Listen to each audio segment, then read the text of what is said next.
You're listening to the Kirkintilloch Herald, a Q&A review recording service podcast, brought to you by our team of volunteers currently recording from their homes across Scotland.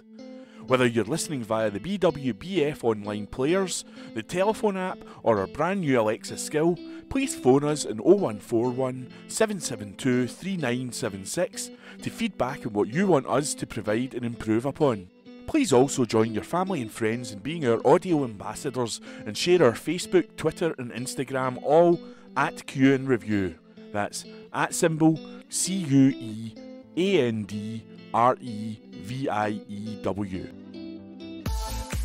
The Kirkintilloch Herald, date Wednesday the 5th of October 2022, as read by Alan, Corey, Hunter and Ian.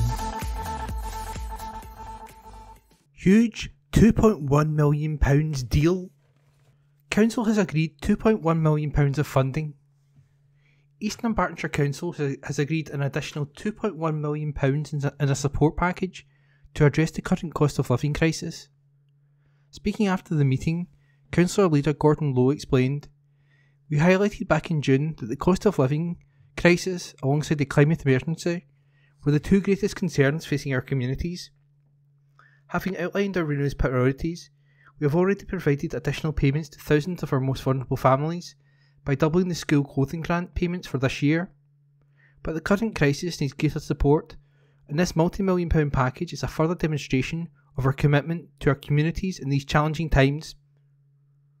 The full £2.1 million is funded from the Council's Prudential Reserves, £1.5 million, and Housing Revenue Account, £0.6 million, and will deliver the following: an additional £200 winter support payment for each eligible child, £100 in October and £100 in December, and costing approximately £454,600. Additional farm foods vouchers to support those families in extreme short-term need with food provision, costing £2,000. An additional £210,000 to address the projected overspend for the Scottish Welfare Fund as a result of unprecedented demand. Energy vouchers for council tenants and homelessness cases to help with energy bills, supporting 3,704 tenancies and 205 homeless cases, and costing approximately £574,623. An allocation of £500,000 to East Dunbartonshire Leisure and Culture Trust to deliver free gym and swimming access between November 2022 and March 2023.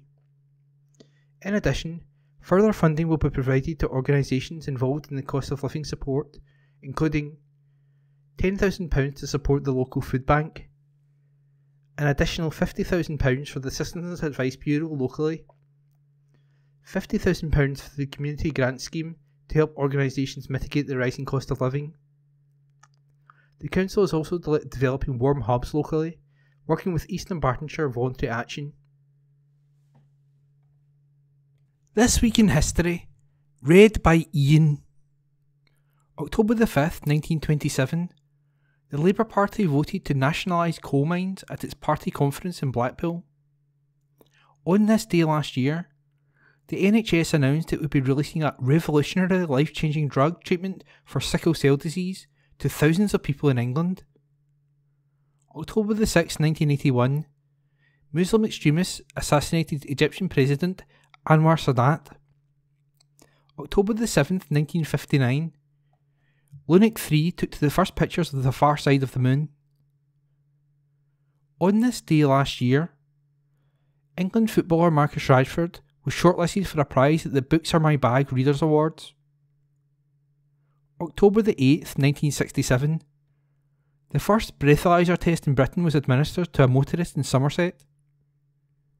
On this day last year, a new study found that daily meat consumption in the UK had fallen by almost a fifth over the last decade.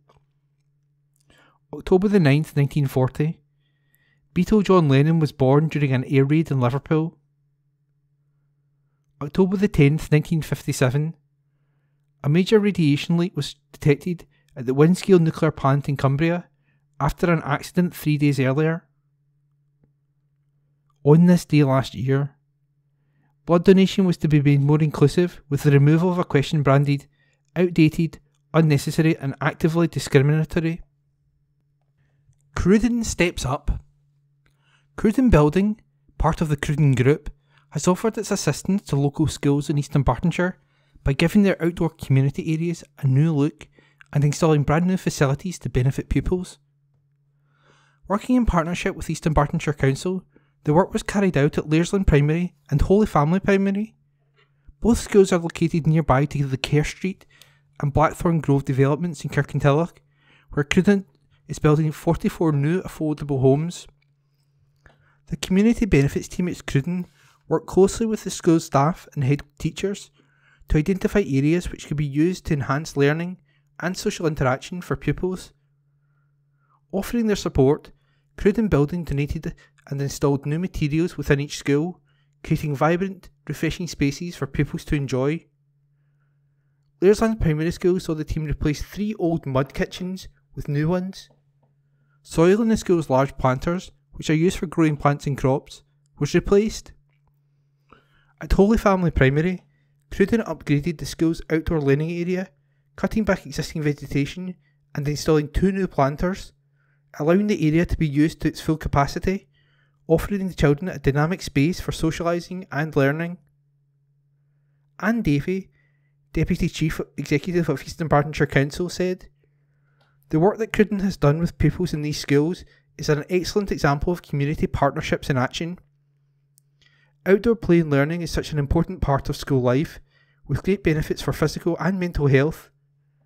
I'm sure the children and staff of these 2 schools will enjoy using them even more now." Cruden prepared the area in the infant garden and delivered 2 large planters, soil and bedding plants to make sure that they were looking good from the very start. Michael Palethorpe, Community Benefit Manager at Cruden Building, said, "It was our absolute pleasure to be able to lend a helping hand to Holy Family and Laresland Primary Schools. We always do our best to give back to the communities where we are building, and being able to improve the learning facilities for local school children has been extremely rewarding." New cost of living website. Strathkelvin and Bearsden MSP Rona Mackay has welcomed a new website launched this week to provide vital information on the wide range of financial support and advice available to local people. Developed by the Scottish Government as a one-stop shop to support those struggling with the cost of living crisis, the website includes information on help available for households to meet rising energy, housing and other costs. Local SNP MSP Rona Mackay said, "The cost of living crisis has left people, including many of my constituents, not knowing which way to turn. The Scottish Government's new cost of living website is a trustworthy online resource with information on the wide range of vital support available. It spans a range of support for energy bills, childcare, health, travel and social security payments not available anywhere else in the UK." Ms Mackay added, "The cost of living crisis is impacting every household across the whole of the UK, and the Scottish Government will continue to do everything within its powers to ensure people are supported as far as possible." Scotland National Director for Christians Against Poverty, Emma Jackson, said, "We are deeply concerned about the impact of rising costs on low-income households. The new website is a welcome step in helping people to find and access all the vital support that is available to them, including steps to maximise income. Visit gov.scot/cost of living support." Read by Alan Todd. Unison accepts new pay offer. Unison members, the largest local government union, have voted to accept COSLA's pay offer in a ballot of all local government members across Scotland. In an incredible 64% turnout, the results are as follows. Those voting to accept the pay offer, 67%. Those voting to reject the pay offer, 33%.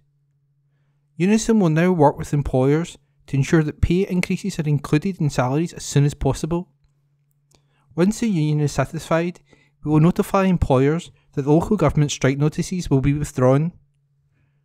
Joanna Baxter, Unison Scotland Head of Local Government, said, "Unison members have spoken and voted overwhelmingly to accept the improved pay offer, and we now press COSLA to get this money into members' pay packets as soon as possible. But let's be very clear, It was only because Unison members took, and were prepared to take, industrial action that this improved pay offer was even made. If they hadn't stood up to their employer, they would have been forced to accept a derisory 2% increase. It was their collective strength that forced the Scottish Government to accept they had a role to play and come up with more money, but it should never have got to that.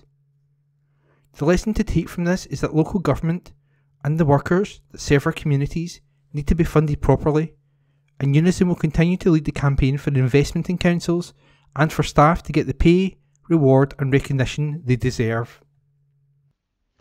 Maths Week. Maths Week Scotland returned for its 6th and biggest ever annual event last week. Pupils, community groups and families in Eastern Bartonshire enjoyed an exciting range of maths-themed activities and events across local schools, science centres and museums. Part of the Scottish Government's drive to encourage positive attitudes to numeracy and maths, Maths Week Scotland is developed and delivered by National Museums Scotland. This year the Small Grants Fund, a partnership between the Edinburgh Mathematical Society, the Glasgow Mathematical Journal Trust and the Scottish Government, has supported 67 different classroom activities for schools to encourage pupils to think about maths in a creative way. The theme for 2022 was the beauty of maths, focusing on the creative and inspiring side of the subject. MSP applauds Soroptimists.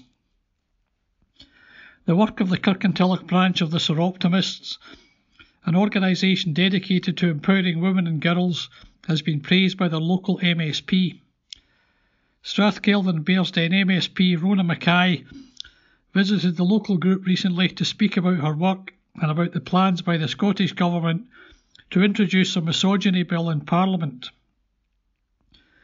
Kirkintilloch Soroptimists are committed to help end all forms of violence which affect women and girls disproportionately.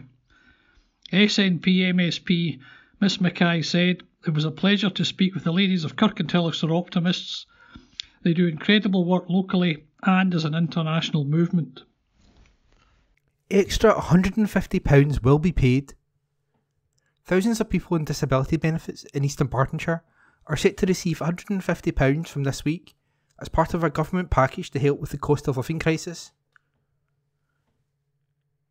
People with disabilities are facing some of the worst impacts of the cost of living crisis, having more care and mobility needs than the general population. The Department of Work and Pensions estimates 7,000 individuals in Eastern Bartonshire can expect a payment from this week, with the government saying that the vast majority of those eligible will have received it by the start of October. Those who already receive a qualifying disability benefit will be paid automatically. The new Chancellor, Kwasi Kwarteng, described the scheme as providing vital support to shield the most vulnerable. The payment comes in addition to a plan announced by Prime Minister Liz Truss on September the 8th to freeze energy bills at £2,500 for the next 2 years. Despite this, some have called for more support, including disability charity Scope, who said that a £150 payment won't touch the sides for many living with disabilities. The charity said they had been inundated with calls from disabled people wondering how to keep warm this winter. He warned the soaring cost of energy could have a devastating impact on the health of people with disabilities if they are forced to keep the heating off. This week's payment is a separate to the £650 cost of living payment, the first instalment of which landed over the summer. The government said in July that 5,100 were eligible for that payment in Eastern Bartonshire, including those on universal credit, job seekers allowance and those receiving child tax credits. In total, the DWP estimates around 6.3 million people are eligible for the disability payment, including 607,000 in Scotland. Those eligible for the payment include people on May the 25th were receiving the Disability Living Allowance, Personal Independent Payment, Attendance Allowance, Scottish Disability Benefits, Armed Forces Independence Payment, Constant Attendance Allowance, or the War Pension Mobility Supplement. Healthcare warning. NHS Greater Glasgow and Clyde, NHS GGC, has issued advice to all freshers and returning students to ensure everyone gets the right access to healthcare during their studies. The Student Health Checklist provides students with useful hints and tips on key services within NHS Greater Glasgow and Clyde and how to use them most effectively. As thousands of new students come to study within NHS GGC, it is important they familiarise themselves with the healthcare system to ensure they take the correct course of action if and when they need to access healthcare. The full checklist and more information can be found at the Health Board's new dedicated Student Health Hub. The guidance comes as the Health Board faces unprecedented demand on unscheduled care services, with an influx of new students expected to result in additional pressures on A&E services during Freshers' Week and throughout our term use. Alongside finding their nearest pharmacy and learning about mental and sexual health services available to them, students are being urged to register with a local GP to ensure they have access to primary care when they need it. The Health Board is also highlighting the virtual A&E service, which provides emergency care to patients through video and telephone, helping save them a trip to a physical hospital and a potentially long wait before they are treated. The service can be accessed via NHS 24 by calling 111. Dr Kerry Naylan, Deputy Director for Primary Care across NHS Greater Glasgow and Clyde, said, "Every year, students are welcomed from far and wide to study at universities and colleges. While we want them to enjoy themselves as they settle in, we also need them to take note of some key health information. It's easy to forget that you need a local GP and you need to know what our different services are on offer. It's particularly important for anyone coming to study from outside the Health Board area within Scotland or from further afield where they may be used to a different way of accessing healthcare." Third representative. The Scottish Episcopal Church will be invited to appoint a representative to help shape educational policy in East Dunbartonshire. The Council's Education Committee includes appointees from head teachers and teaching staff, PTA members and young people, as well as 3 religious representatives. Barbara Jarvie and William McCready have been nominated on behalf of the Church of Scotland and Roman Catholic Church respectively. According to census records, the next largest religious group in East Dunbartonshire is the Episcopal Church, so it will also be invited to appoint a delegate.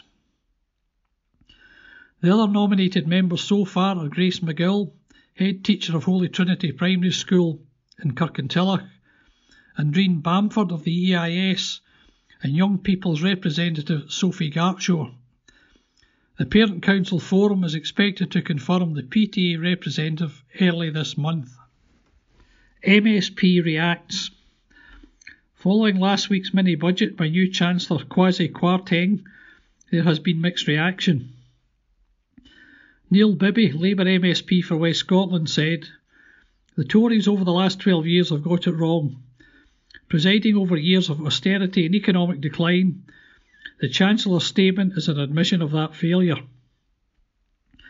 It's hard to think how they could make matters worse, but the Chancellor and Prime Minister have abandoned any notion of redistribution and levelling up. Tax cuts for those earning over £150,000 a year, scrapping bankers' bonuses and cutting corporation tax is not the answer and are the wrong priorities. It's a budget for millionaires by millionaires. This is casino economics that, if it pays off, will benefit the richest few in society. Families and modest incomes will be furious." Funding is available. Miller Homes will donate £10,000 to charities, community groups and causes linked to its developments in the west of Scotland, including Ellesmere Garden and Ellesmere Park in Broomhouse, Millerbank and Clydebank, Newton Fields in Cambuslang and Stony Yetts Village in Moodiesburn over the next year. The leading home builder has announced the creation of a community fund, allowing groups to apply for funding to support their projects. From local sports teams looking for sponsorship, nurseries looking to equip their garden, or perhaps a food bank in need of additional supplies, Miller Homes wants to support its neighbours across the Glasgow area. The fund will officially launch on Wednesday 28th of September, covering all of Miller Homes developments in its Scotland West region. Applications for this first round will close on Friday 11th November, after which donations between a minimum of £250 and a maximum of £2,000 will be awarded to the successful applicants. 2 funding rounds will take place each year in June and November, and applications will be accepted throughout the year. Each of Miller Homes' 10 regional offices across the UK will have its own £10,000 fund, which combined will contribute £100,000 to community initiatives across the country every year. Louise Caldwell, Sales Director for Miller Homes Scotland West, said, "Community is a core value at Miller Homes. We put passion into building quality homes, creating new neighbourhoods, and take pride in supporting residents to make Glasgow a better place to live. We're fortunate to have many inspiring groups across Glasgow doing everything they can to improve their community. From supporting vulnerable members of society to enhancing the green spaces for families to enjoy, our community fund will help as many of these projects as we can. We're encouraging organisations of all shapes and sizes to reach out and tell us what we can do to support their mission. To make an application to the fund, visit www.millerhomes.co.uk/corporate/community-fund. That's www.millerhomes.co.uk/corporate/community-fund. MSP applauds bus scheme. Ross Greer, the Scottish Green MSP for the West of Scotland, has welcomed the positive impact of his party's free bus travel scheme for people under 22, which has already benefited 8,340 people in East Dunbartonshire. Almost 500,000 young people across Scotland have enjoyed over 21 million journeys. Scotland is the first country in the UK to offer free bus travel for young people. It was introduced in January, following negotiations between the Scottish Greens and the Scottish Government. Ross Greer, the Green MSP for East Dunbartonshire, said, "I am delighted that so many young people in East Dunbartonshire have signed up for free bus travel. With Greens now in the Scottish Government are delivering these positive changes which are providing new opportunities, supporting family budgets and helping the planet. Free bus travel is helping hard-squeezed households and individuals at a time when incomes are being stretched on so many fronts." Sporting events. UCI Cycling World visits. The world's best cyclists will savour some of Scotland's most spectacular scenery next year, with the men's and women's road races taking in Edinburgh Castle, the Wallace Monument, the Kelpies and Loch Lomond en route to the finish line at Glasgow's George Square. For the first time ever, this unique UCI Cycling Worlds, bringing together 13 existing UCI World Championships into a new mega event held in Glasgow and across Scotland, will close with the Women's Elite Road Race on Sunday the 13th of August 2023. Edinburgh and Loch Lomond were unveiled as official venues and starting locations for the Elite and Under 23 categories of the road races at the 2023 UCI Cycling World Championships. On arrival into Glasgow, the cyclists will tackle a 14.4 km technical city circuit with punchy short climbs, a total of 193 metres of climbing per lap, and an iconic finish at George Square. In total, the main elite will cover a distance of 277 kilometres with 3,167 metres of climbing, while the women's elite, which includes the women's under 23 category, will race 157 kilometres with 1,930 metres of climbing. The men under 23 riders will cover more laps of the city circuit than the women, for a total of just under 172 kilometres and 2,123 metres of climbing. The main elite road race will be held on a Sunday the 6th of August 2023, starting at the awe-inspiring dormant volcano Arthur's Seat, and then progress through central Scotland before proceeding down the popular cycling route of Crow Road on the way to the thrilling technical circuit in Glasgow, where they will finally cross the finish line at George Square. The Women Elite Road Race, including the women under 23 riders, as well as the men under 23 road races, will see the starting line at Loch Lomond, with the peloton leaving the gateway to the Trossachs National Park and heading towards Fintry. Riders will then climb as they pass through Stirlingshire and then into Eastern Bartonshire, following the route as they head into the final 62km stretch to the Glasgow circuit. Entering from Glasgow's West End, the road race route navigates the city starting with a climb to Park Circus and panoramic views across Kelvingrove Park before heading to the city centre. The circuit then takes riders back west, passing the Gallery of Modern Art and traversing Buchanan Street before taking in the iconic Kelvingrove Museum and Art Gallery and the University of Glasgow. The riders will then conclude with an exciting finishing straight at George Square. The road race for the men under 23 will take place on Saturday the 12th of August 2023, with the Women Elite Road Race, which includes the Women under 23 category, closing this inaugural and history-making competition on Sunday the 13th of August 2023. The junior road races take part in the Glasgow circuit on Saturday the 5th of August. The junior men will complete 9 laps, 129 kilometres, and the junior women's 5 laps, 72 kilometres. Stirlingshire, steeped in history, will host the individual time trials from 9 to the 11th of August, which will take place in a typically British time trial course. There are volunteering opportunities at all venues, including the newly announced venues of Edinburgh and Loch Lomond. For more information, visit www.cyclingworldchamps.com/get-involved/volunteer-with-us. UCI President David Lapartient said, "With less than a year to go, it is fantastic to be able to help to visualise the courses. The challenging routes will guarantee the show that the organisers had promised. The athletes now have a clear vision of what awaits them in the battle for the rainbow jersey next year."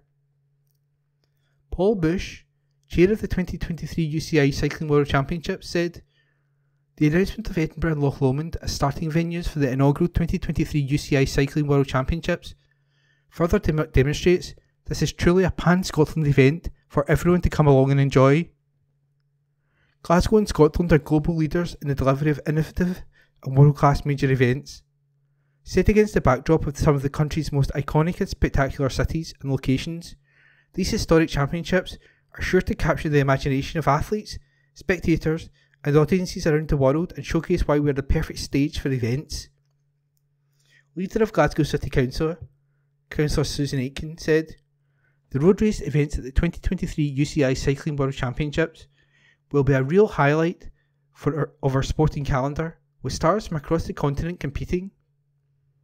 Scottish athlete Nia Evans, who became the first Scottish woman to win 3 medals at the same Commonwealth Games in Birmingham this summer, including silver in the road race, said, "When I started cycling, I trained on the roads around Balloch. I'm so excited for the best racers in the world to compete in some of the most scenic surroundings of Scotland." Stirling Council leader, Councillor Chris Kane, said, "The announcement of the time trial route in Stirling is an exciting milestone as we build up to the world's biggest ever cycling event next year. This unprecedented sporting spectacle will showcase all of Stirling." For further information on the UCI Cycling World Championships, visit www.cyclingworldchamps.com. New deal accepted. GMB Scotland members across local government have voted to accept the improved pay offer, which led to the suspension of waste and school strikes earlier this month. Following a 2-week consultative ballot of its 20,000 plus membership across Scotland, local government, workers backed the offer between unions and the First Minister by a majority of 81%. It will deliver a flat rate increase of over £1,900 for all workers earning less than £39,000 a year, based on a 36-hour working week, backdated to April the 1st, 2022, and represents a significant improvement on the previous 2%, 3.5% and 5% across the board offers. Senior organiser Keir Greenaway said, "Our members have accepted the offer negotiated by unions and the First Minister by a clear majority." 50-50 response to tightening rules on vaping. The Scottish Government's consultation on tightening rules on advertising and promoting vaping products has now been published. The consultation, carried out earlier this year, sought views on proposed regulations which aim to strike a balance between protecting non-smokers and making information available to smokers. The Scottish Government is considering introducing tighter restrictions on vaping advertising and promotion. The 757 responses brought back polarising views, with around 50% supporting the proposals and 50% against. Holyrood is also currently refreshing its tobacco action plan with the aim of Scotland becoming smoke-free by 2034, meaning fewer than 5% of adults would smoke cigarettes. Figures suggest the number of people vaping in Britain has now reached 4.3 million, a record level. There's evidence more young people are taking it up. Research by Action Against Smoking, ASH, found in 2022 that around 7% of 11 to 17-year-olds were vaping, compared with 4% in 2020. Sheila Duffy, ASH Scotland Chief Executive, said, "We want to see action to enact the advertising and promotion restrictions which were already passed by the Scottish Parliament and became law in 2016. At a time when we hear reports of a significant rise in young people using disposable vapes, these measures are urgently needed. Promoting novel products is one clear way in which the tobacco industry is reaching out to future generations of potential consumers. Measures like those consulted on to curb the advertising and promotion of recreational novel products is vital to protect youngsters from being enticed into experimenting. Research shows that young people who try e-cigarettes are at a much higher risk of later using tobacco. Smoking accounts for 16% of all deaths in Scotland." Sheila added, "The World Health Organisation has expressed concerns that children who use the products are up to 3 times more likely to use tobacco products in the future. The longer-term health harms from vapes is still largely unknown. Less harmful is not harmless." Silage competition. Agrisott's hotly contested silage competition is now open, with organisers anticipating a bumper year for entries. Farmers have until Monday, October the 17th, to submit their silage analysis to sponsors and organisers Watson Seeds, and have 4 categories to choose from: beef and dairy clamps, big bale, and a young farmer class for those under 26, which can be submitted from any cut of silage. Entries will then be whittled down to 3 finalists within each category, with the winners being announced during AgriScot, following a live forage analysis. Organiser Andrew Best said, "Home produced forage is still the cheapest feed you can have and, with production costs spiralling, will prove critical to keeping costs down." All entries should be sent no later than October the 17th by email to abest@watsonseeds.com. Are you ready for a party at the fort? Scotland's favourite children's theatre company, the McDougalls, are coming back to Bishopbriggs this October with a spectacular new show for all the family. Woohoo, we're having a party! It's the party of the year! Come and celebrate with Max and Auntie Aggie, the stars of the show, as they get ready to throw the biggest and best party ever, and you're invited to join the fun. Max is busy putting up decorations, and Aunt Aggie is revelling in her role as the party planner. They've posted out the invitations, but which magical characters will turn up? Max McDougall, one of the show's stars, said, "We are so excited to come back to the Fort Theatre. Earlier this year we visited with our underwater show and we had so much fun. Now everyone can join in and have a great time at our party show. If you've never been to see the McDougalls before, the kids, and you, will love it. Packed with sing-along songs and games such as Head, Shoulders, Knees and Toes, Jelly in a Plate, and, of course, the Hokey Cokey. This is the perfect treat for your little ones this October, filled with audience participation and musical mayhem.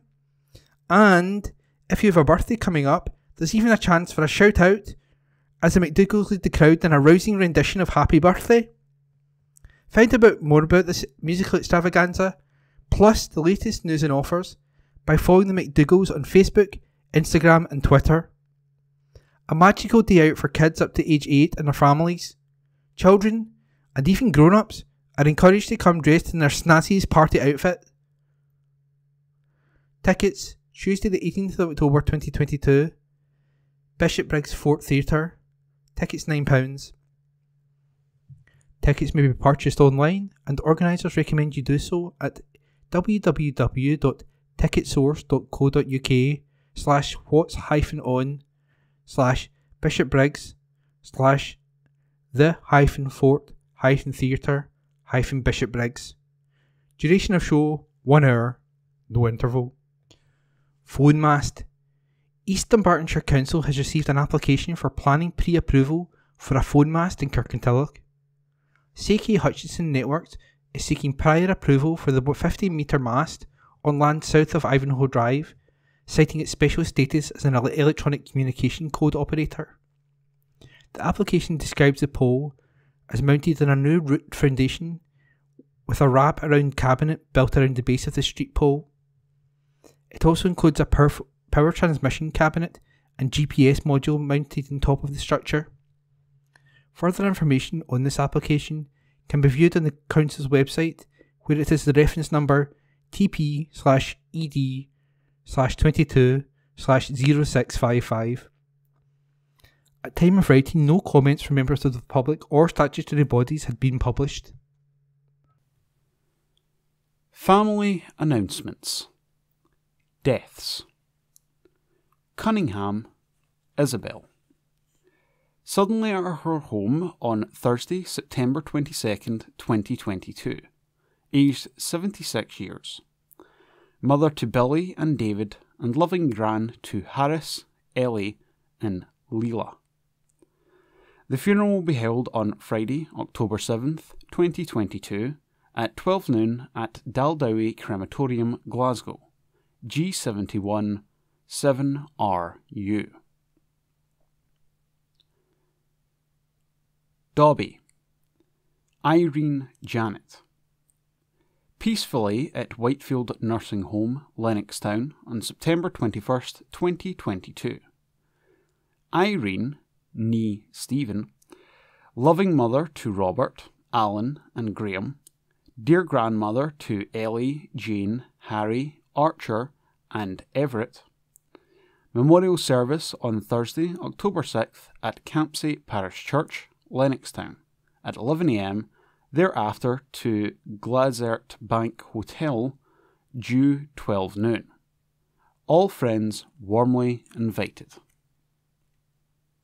County Lines campaign highlights exploitation. A new campaign has been launched to highlight how criminal county lines gangs target young people and exploit them to carry cash, drugs and weapons. It has been spearheaded by Crime Stoppers in partnership with Network Rail and British Transport Police. The campaign aims to raise awareness of county lines, a method used by criminals to expand their drug networks to Scottish cities and towns. County lines refers to the use of a single telephone number to order illegal drugs operated from outside the local area. This is having a massive impact in Scotland's towns and cities, and also in vulnerable young people and adults who are being exploited. Young people often transport cash and drugs all over the country so that the criminals behind them are less likely to get caught. Many travel by public transport, which is why Network Rail has pledged its support and is encouraging staff and passengers to become familiar with the signs of exploitation. The gangs often set up a base in a rural area for a short time, taking over the home of a vulnerable person by cuckooing and use adults and children to act as drug runners. Law enforcement across the UK, including here in Scotland, has made significant arrests of people involved in this type of activity.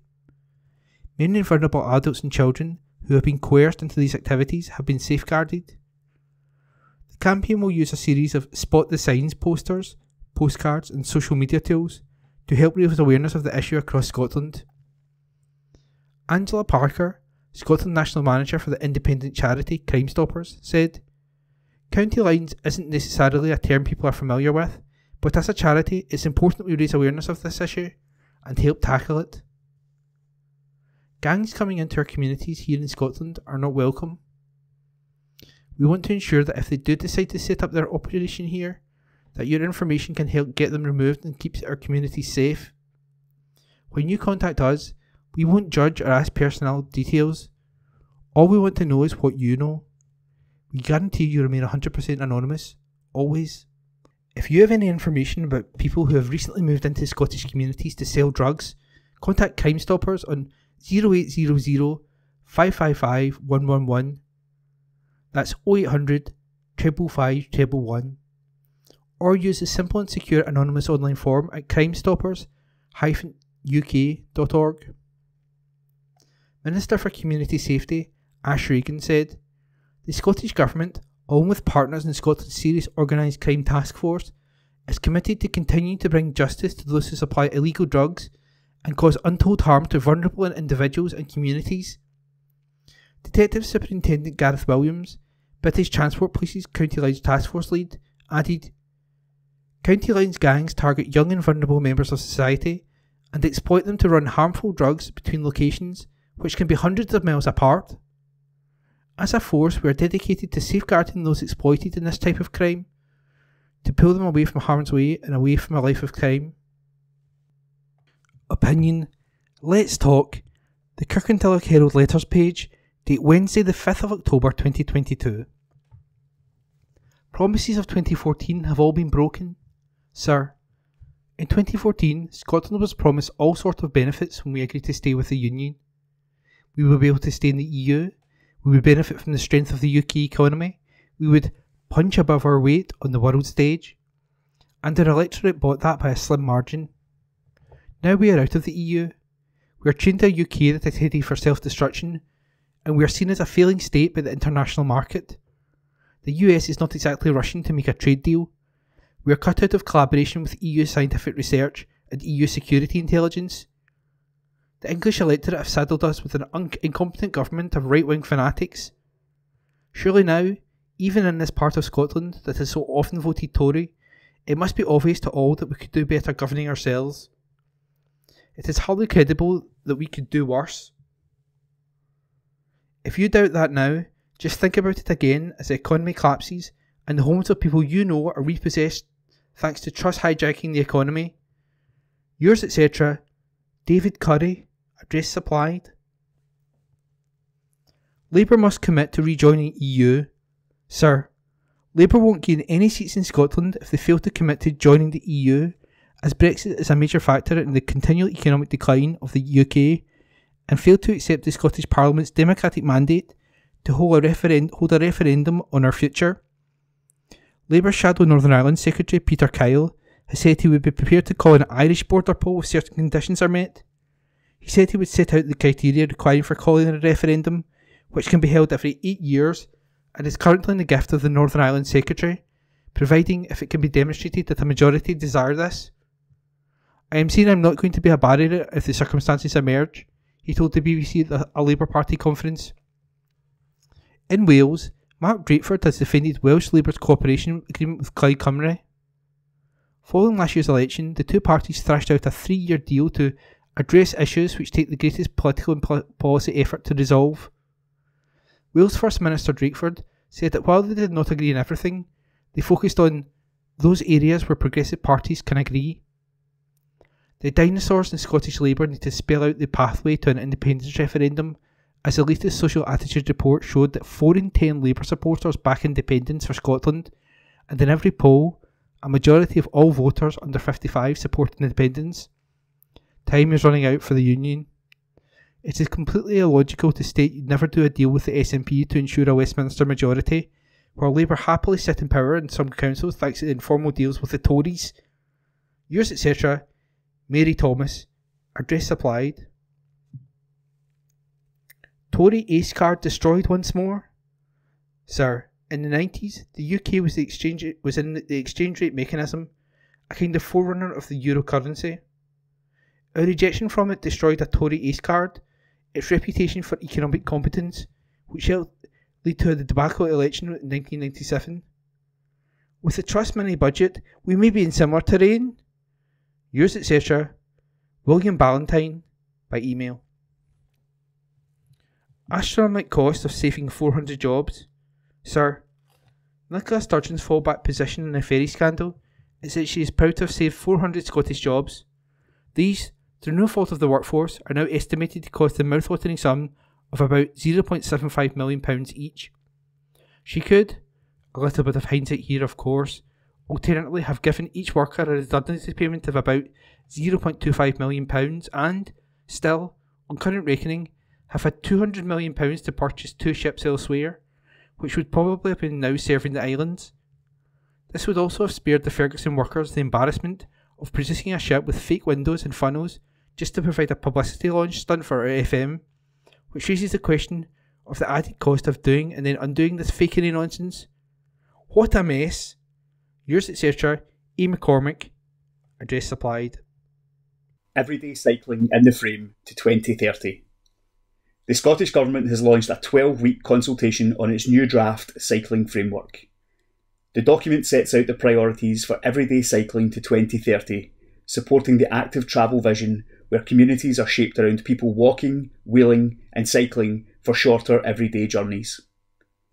This new approach builds on the previous Cycling Action Plan for Scotland. The draft framework highlights 6 key areas where progress needs to be made and explains actions which need to be taken to achieve them. It builds on the programme for government, including the provision of multi-year funding, providing options to local authorities seeking to undertake more ambitious infrastructure projects, and the improved cycling storage fund to accelerate the rollout of safe and secure storage options for communities across Scotland, all supporting the Scottish Government commitment of reducing car kilometres travelled by 20% by 2030. Minister for Active Travel Patrick Harvey said, "We're taking urgent action to increase cycling rates in order to respond to the climate emergency, tackle transport poverty, and live healthier and happier lives." This draft framework outlines the steps we will take as a government to rapidly increase rates of cycling right across the country. We've already raised funding for active travel to record levels, and we've committed to investing £320 million, equating to 10% of the total transport budget by 2024-25. What's critical is that we spend this money in the right way and in a way which all local authorities and partners can get behind. Over the next 12 weeks, I look forward to the constructive feedback of our active travel delivery partners, local authorities, community groups and individuals on how we can best increase everyday cycling in Scotland.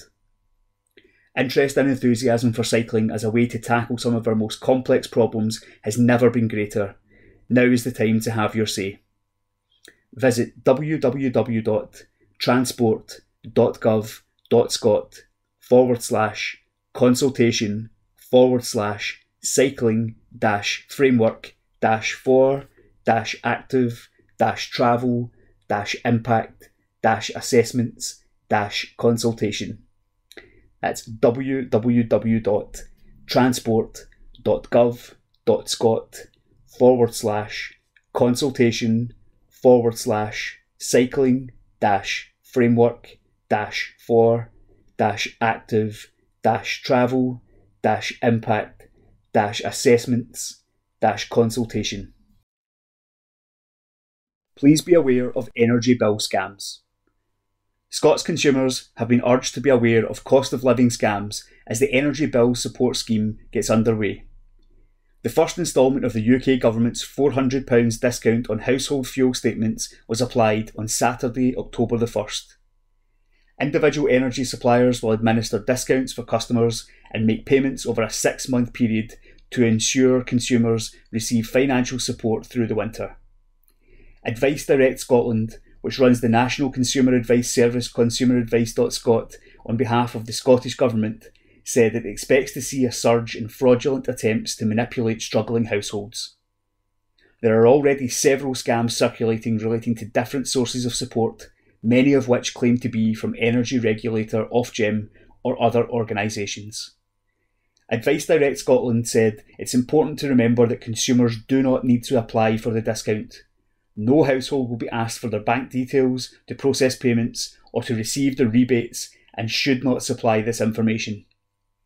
Consumers should also avoid clicking on any links in emails or text messages as these can take them to cloned websites that have the intention of stealing their personal or financial information.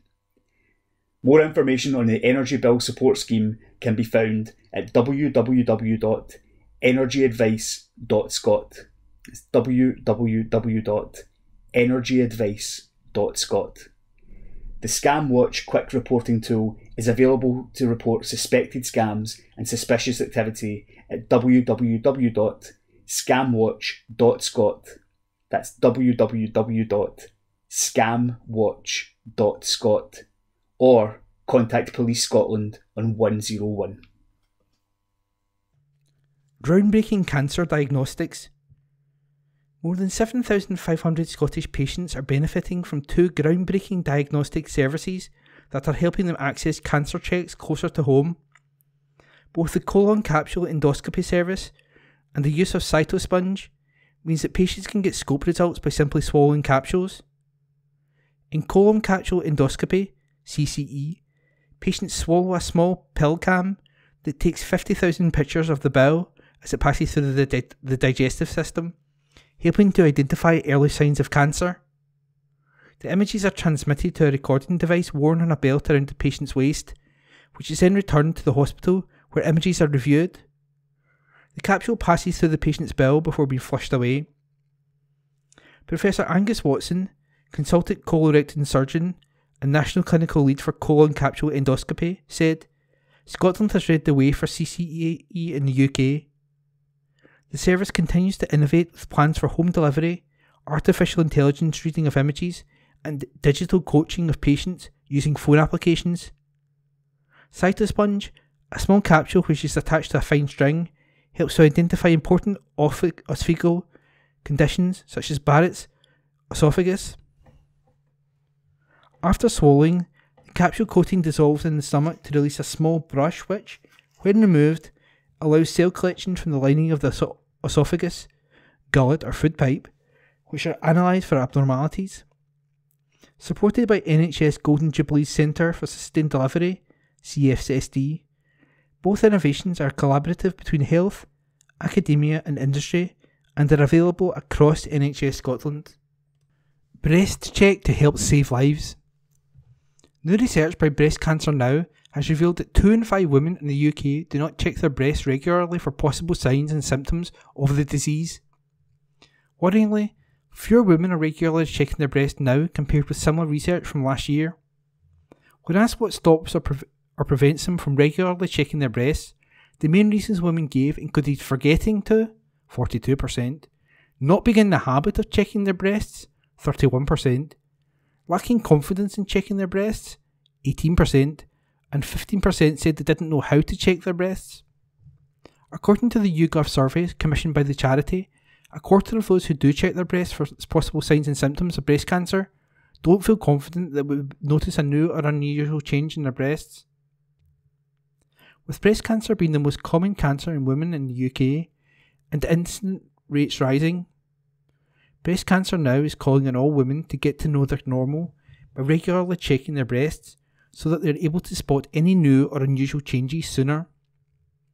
2/3 of breast cancers are found in women noticing new or unusual breast changes and getting these checked out by their GP. The sooner breast cancer is detected, the greater the potential of treatment being successful and more lives being saved. Manmeet Basser, Breast Cancer Now's head of public health, said, "Our latest research reveals that multiple barriers continue to prevent women from checking their breasts regularly, and fewer women regularly check their breasts now than a year ago. It's so important that all women feel empowered to attend breast cancer screening appointments and to regularly check their breasts in between mammograms. While most breast changes won't be cancer, when they are, the sooner it is diagnosed, the better the chances of successful treatment. Checking your breasts only takes a few minutes, and we suggest women do it regularly. There's no right way to check. It's as simple as TLC. Touch, look, check. For more information, visit breastcancernow.org/TLC. District News, General. Holyrood View. Tory mini budget only helps the rich. By Ross Greer, MSP. Inflation and bills are skyrocketing. The Bank of England has been forced to step in. The International Monetary Fund and the US Treasury Department have issued stark warnings, and many providers have stopped issuing new mortgages. It's safe to say that the Tories' mini-budget has been a total disaster. I'm quite sure that in the days between my writing and your reading this column, things will only have gotten worse. Although I can but hope they will have been forced to U-turn. Compare the shambles at Westminster to the programme published by the Scottish Government at the start of September, which is decided to help those most in need rather than make the rich even richer. In East Dunbartonshire, the average 2-bedroom property rent has risen by a massive 24% in the last decade to £721 per month. With costs increasing once again, Green ministers are stepping in to help tenants with an emergency rent freeze and evictions ban until at least March the 31st. This will be taken forward by Scottish Greens co-leader and Minister for Tenants' Rights, Patrick Harvie. Over the next few years, Patrick is leading the biggest expansion of tenants' rights since the devolution, including the right to decorate their own home, to keep pets and, most importantly, a permanent system of rent controls. This support for tenants comes in the back of green wins that are already in effect, for example free bus travel for people under 22. Since its introduction in January, the scheme has already benefited 8,340 young people in Eastern Bartonshire, over half of those eligible to sign up. Sign up now at freebus.scot or contact Eastern Bartonshire Council on 0300 123 4510. Free bus travel helps hard-squeezed households at a time when incomes have been stretched on so many fronts. It also reduces pollution, making your communities healthier and reducing carbon emissions. With air pollution resulting in thousands of premature deaths every year, and some of the worst quality air being in Renfrewshire streets, the public health benefits of getting more people out of their cars and onto the bus are obvious. The contrast between the unfolding disaster at Westminster and the progressive, competent work of the Scottish Government couldn't be clearer. Society of Antiquaries. The next meeting of the Kirkintilloch District Society of Antiquaries will be on Thursday, October the 6th at 7:30pm in the Park Centre. The speaker will be Professor Niall Logan, who will give a talk on some early local residents of the district. We look forward to welcoming members and visitors to our first meeting of the new session. Members will be able to collect their membership cards for the 2022-23 meeting. Bishopbriggs, Musical Memories. Musical Memories Springburn has restarted its happy music and singing sessions for people affected by dementia and their carers. We meet every Monday at 2pm at Springfield Church, opposite Springburn Rail Station, and are led by a musician and some singing leaders. Like many other socially worthwhile projects, we were closed during lockdown, but we can now welcome folks with dementia and carers back for some fun. This is an award-winning project, Times Community Champions, which provides live music and snacks with refreshments and is led by a friendly volunteer team. This is a time for carers to do something with their loved one, and not only for them. We have our own specially printed songbooks, and we sing some Scottish songs and some popular standards of yesteryear. Musical Memories Springburn is well funded and is totally free to those who join with us. Due to COVID safety measures, we are running with slightly lower numbers than before for everyone's safety, but we still have room for the small number of extra folks. We sometimes have some gentle movement if you are able and willing. It's absolutely optional. McNamara's band is our favourite. Our project has been praised in the Scottish Parliament. If you are interested in this fun Monday, just pop in to try it out or call Brian on 0141 563 5511. Encouraging more girls to cycle. A Scotland-wide campaign, #AndSheCycles, is encouraging more teenage girls to cycle for everyday journeys. Launched during the Cycle to School Week, the digital campaign celebrates the mental, physical and environmental benefits of cycling. While cycling provides clear advantages, teenage girls have been reported they chose not to cycle because of negative stereotypes, a lack of role models and low levels of confidence.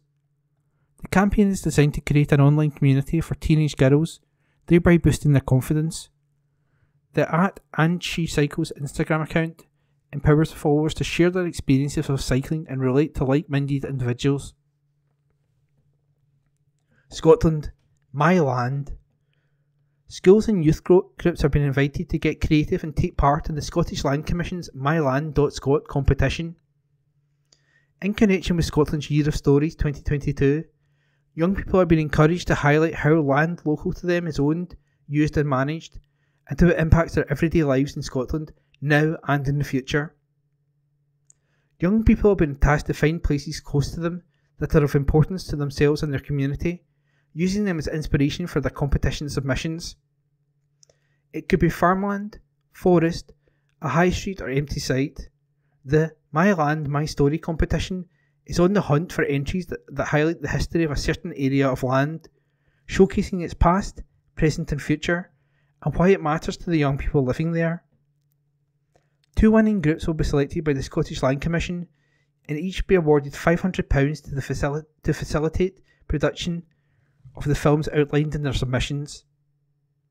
The finished films will be projected in Edinburgh in the late autumn. For more information, go to myland.scot. Planning notices.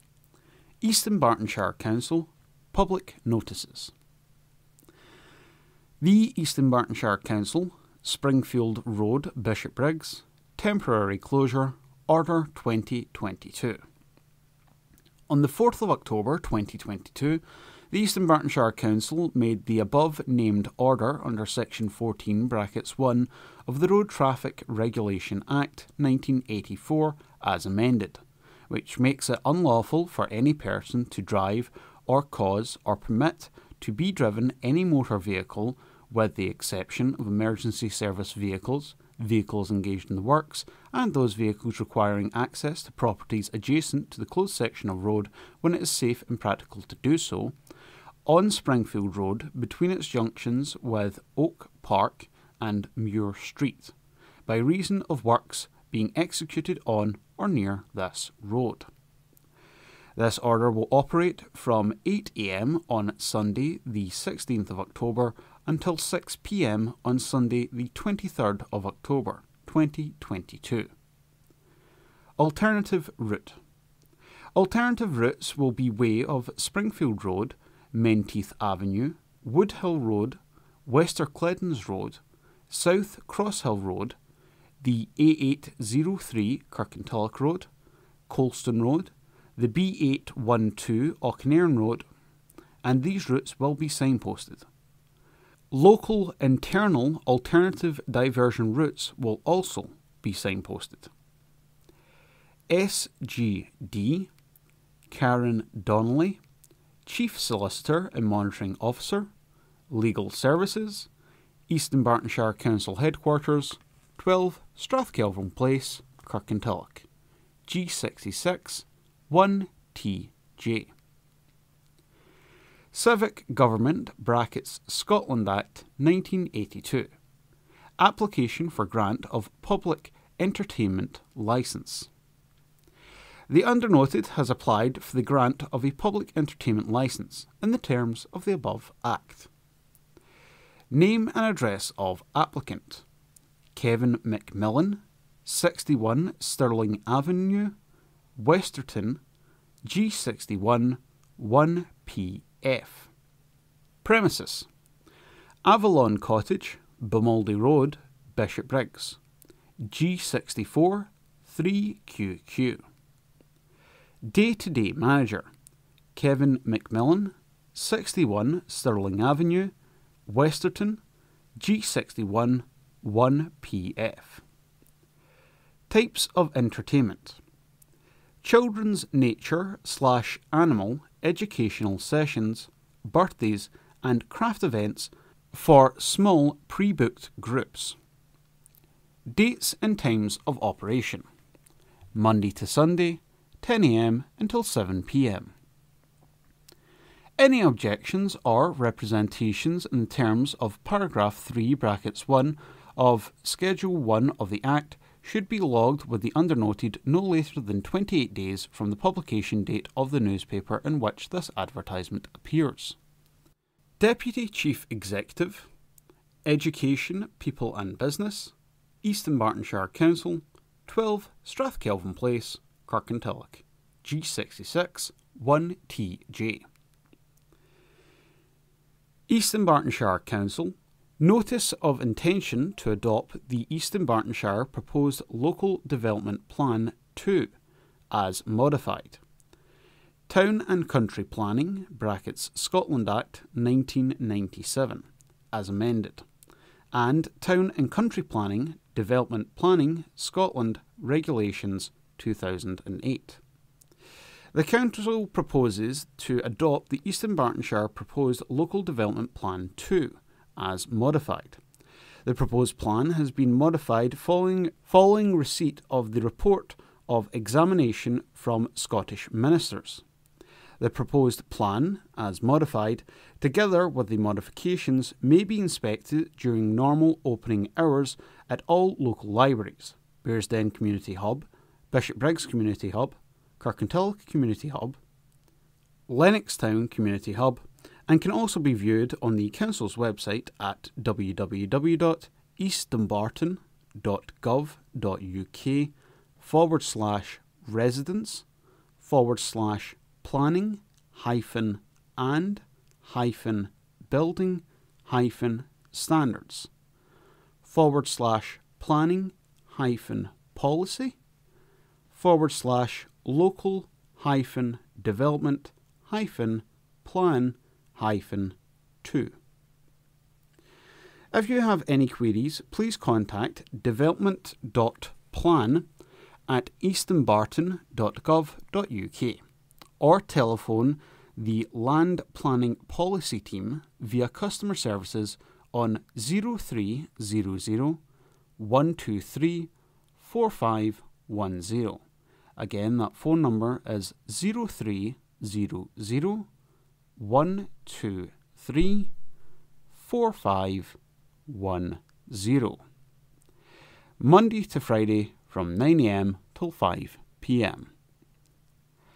Heather Holland, Executive Officer, Land Planning and Development, Council Headquarters, South Bank Marina, 12 Strathkelvin Place, Kirkintilloch, Glasgow G66 1TJ. The Eastern Bartonshire Council, Bishopbriggs, Kirkintilloch, Milton of Campsie and Torrance Schools. Waiting and loading and no stopping. Order 2022. On 29 September 2022, the Eastern Bartonshire Council made an order under the Road Traffic Regulations Act 1984, which comes into operation on Monday, the 14th of November 2022. The proposed order was advertised in the Bishopbriggs Herald and the Kirkintilloch Herald that were published on the 16th of July 2021. The main effect of the order would be to introduce the waiting and loading restrictions and no stopping restrictions on sections of road in the vicinity of 1. Middleburn Primary School, Bishopbriggs, 2. St Matthew's Primary School, Bishopbriggs, 3. Westercleddens Primary School, Bishopbriggs, 4. Gart Corner Primary School in Kirkintilloch, 5. Holy Family Primary School in Kirkintilloch, 6. Craighead Primary School in Milton of Campsie, and 7. Torrance Primary School in Torrance. A copy of the order and plans detailing the lengths of road affected may be examined without payment of fee in the road section of the Eastern Bartonshire Council website. Any person wishing to question the validity of the order or any provisions therein on grounds that the order is not within the powers conferred by the Road Traffic Regulations Act 1984, or on the grounds that any request of that Act or of any relevant regulations made thereunder has not been complied with in relation to the order, may, within 6 weeks from the 29th of September 2022, make application to the Court of Session for this purpose. Karen Donnelly, Chief Solicitor, Monitoring Officer, Executive Officer, Eastern Bartonshire Council Headquarters, 12 Strathkelvin Place, Kirkintilloch, G66 1TJ. The Eastern Bartonshire Council, Linhee Avenue, Ochil Road and Thrums Avenue, Bishopbriggs. No waiting and no loading restrictions and amendment.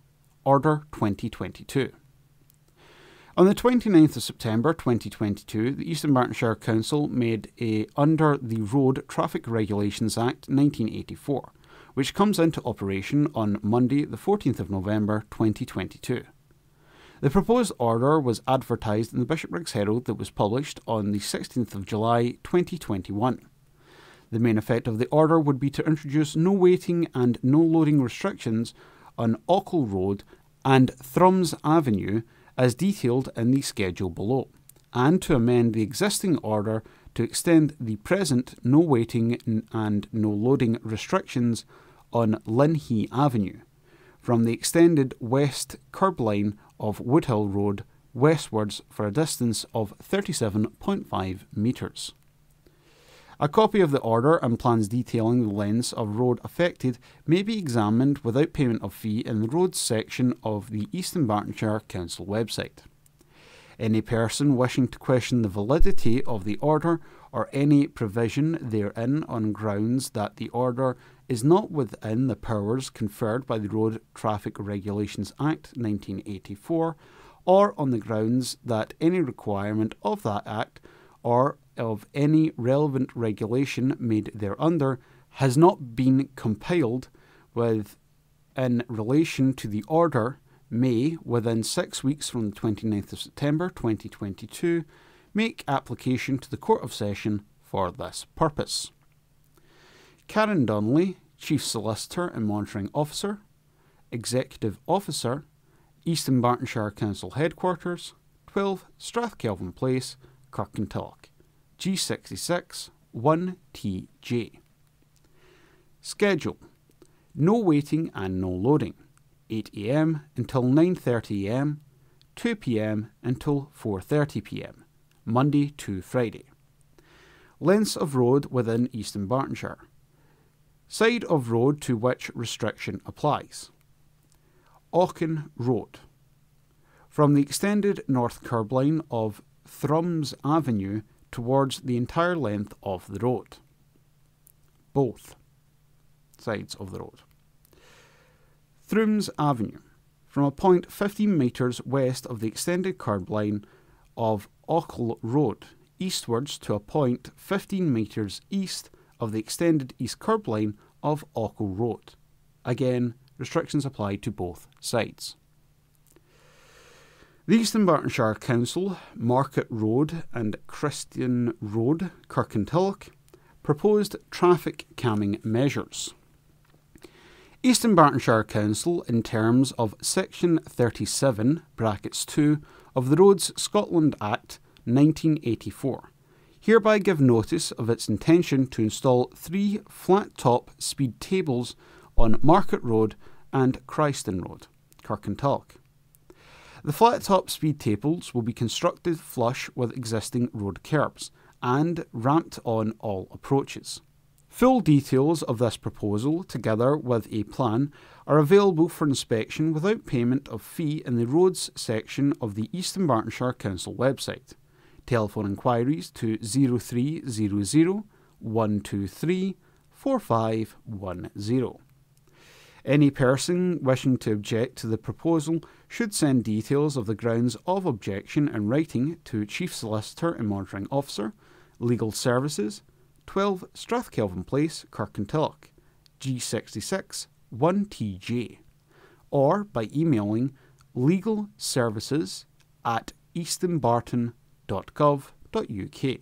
Again, that is legal services, then the @ sign, then eastonbarton.gov.uk by Friday the 4th of November 2022.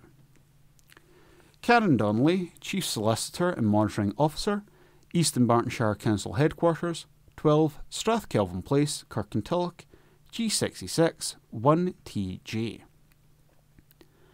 Members' surgeries. Councillors' arrangements for interviewing residents. Ward 7, Kirkintilloch East and North and Twecker. Stuart MacDonald. 12th of October, The Hub, William Patrick Library, Room 1. 5:30 p.m. until 6 p.m. 12th of October 2022, Heerstains Huts, 6:15 p.m. till 6:45 p.m. Ward 7, Kirkintilloch East and North and Twecker. Susan Murray. 8th of October, Hillhead Community Centre, 9:30 a.m. until 11 a.m. 10th of September, Twecker Healthy Living Centre, 11:30am until 1pm. Between surgeries, counsellors can be contacted at the Members Support Unit on 0300 123 4510. Again, that number is 0300 123 4510. Planning applications. Format: application number, followed by address/location, followed by proposal, followed by type of advert, followed by period of reps. TP ED 220632 7 Ingleside Lenzie, East Bartonshire, G66 4GN. Installation of solar panels to south-facing roof slope, Section 65, affecting CA, 21 days. The application plans and other documents can be viewed online through the Council's website. The current restrictions on non-essential office work associated with the coronavirus pandemic means that plans cannot be viewed in Council offices as normal. Written comments may be made within the above period to the Council through the Council's website or to the above address. Any representations will be treated as public documents and made available for inspection by interested parties, and may also be published on the Council's website. Peasy team up with Erskine. An article written by Brian Yule and read by myself, Corey. Scotland's largest veterans charity, Erskine, has become the charity sponsor of Peters Hill, with its logo emblazoned on the sides strips and veterans invited to attend games. As well as featuring on the front of the club's shirts, the charity is also set to benefit from regular bucket collections at home matches. Jim Watrant, Royal Navy veteran and Peters Hill Vice President, was the man behind the partnership. He said, "It is fantastic to see Scotland's largest veterans charity getting involved with one of Glasgow's most successful semi-professional clubs. Everyone involved with the club is looking forward to hosting the veterans at the game in the near future." Erskine Chief Executive Wing Commander Ian Cumming added, "Everyone at Erskine is delighted with our new and exciting link with Peters Hill FC. My team and I are looking forward to attending a game or two at Peters Hill Park over the course of the season, and I know that many of our veterans will also be down to support the site in an imitable way." Erskine provides nursing, residential and dementia care for veterans and their spouses in homes throughout Scotland. It also assists younger veterans with social, recreation and training facilities at its activity centre and employment opportunities in partnership with Scotland's bravest manufacturing company. To find out more about the charity's work, visit www.erskine, that's erskine.org.uk. Peters Hill are still looking for their first win of the season in the WOSFL Premier Division after losing 4-1 at home to Clydebank on Saturday. The away side took the lead after 17 minutes as Chris Black was first to react to the rebound from a Connor Higgins shot. Peters Hill equalised in the 38th minute as the Bankies' defence failed to clear Jordan Scott's corner, and Craig Lyke volleyed in from close range. 3 minutes after the break, the visitors went in front again as Little Nicky scored from the spot after Black was fouled. In the 80th minute, Higgins set up Fraser Johnson to slot home the third, and 3 minutes from time, Josh Weir added the fourth. Peters Hill travel away to Arthuley on Saturday. That article written by Brian Yule and read by me, Corey. Heavy loss as Tigers miss out. Glasgow Tigers lost 110-69 on aggregate to Pole Pirates as they missed out on a place in the SGB Championship playoff final. The Tigers were heavily beaten 60-30 in the rearranged first leg at Pole last midweek. The away side mustered just 2 heat winnings and 1 race advantage, as they struggled to rein in the rampant Pirates, who were quicker out the gates all night. The tone was set with 2 opening 5-1s from the home team, and by the time 7 races had been complete, the lead had stretched to 16. It took until Heat 9 for a Tiger to chalk up a race win, and guest Paul Stark headed home Steve Worrell. But there was to be no revival, as the Pirates put 3 more maximums on the card before a 4-2 in Heat 15 gave Glasgow their only advantage of the night, courtesy of Craig Cook and Ben Basso. Needing just 31 points from the second leg to set up a meeting with Leicester in the final, the Pirates racked up 50 at Ashfield on Sunday. The injury-hit Tigers could only muster 39 points, going into the match without Ulstrich Ostergaard and Deon Hume, and then lost Tom Brennan halfway through the meeting after a crash. The Tigers have one final league meeting to complete the rain-affected away match at Plymouth, which will not impact any final placings, which was due to take place last night, Tuesday. Cammy Brown's men are also due to compete in the final of the Jubilee League against Leicester and Pole, with the details to be confirmed. Clare longlisted for prestigious award. An article written by Brian Yule. Former Glasgow City striker Clare Shine's book, Scoring Goals in the Dark, has been included in the long list for the William Hill Sportsbook of the Year award. Shine hung up her boots last month at the age of 27, making her final at Petershill Park in the win over Hearts. Over her 2 spells, she made 105 appearances and scored 70 goals, including a hat-trick in the 2015 Scottish Women's Cup final and the winner of the 2019 final. The Republic of Ireland international has spoken openly about her own mental health problems, and in the past 18 months has been a key figure within the Glasgow City Foundation. Shine will continue her work with the foundation as project coordinator to help with the club's charitable plans and ambitions. She will also lead the foundation's role model work in the community, helping to inspire the next generation of girls to be whatever they want to be. Shine said, "As athletes, we always have high standards and push ourselves to the limit every time we step out onto the pitch.